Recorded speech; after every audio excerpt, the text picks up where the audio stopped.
100 years ago, on this, I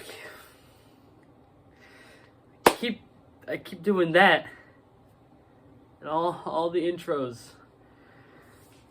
100 years ago, on this day, the U.S.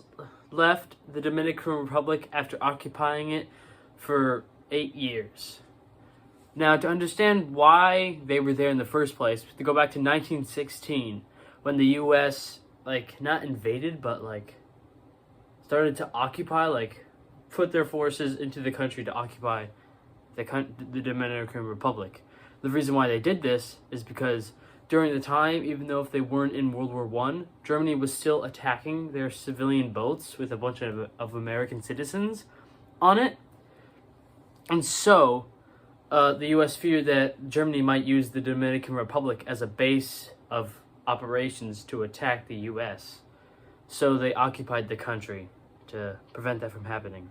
But even though if World War I ended in 1918 and the Treaty of Versailles was signed in 1919, they still kept it and occupied it. So the international community, in the League of Nations, which the U.S. wasn't a part of, actually forced and put pressure on the U.S.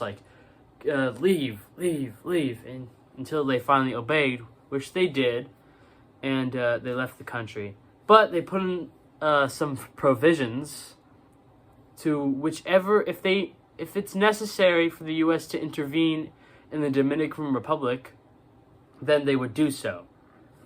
And that came in handy in 1965 during the Dominican Civil War. Quick side note, the U.S. occupation of the Dominican Republic was also part of the Banana Wars, which I talked about in a community post on my channel.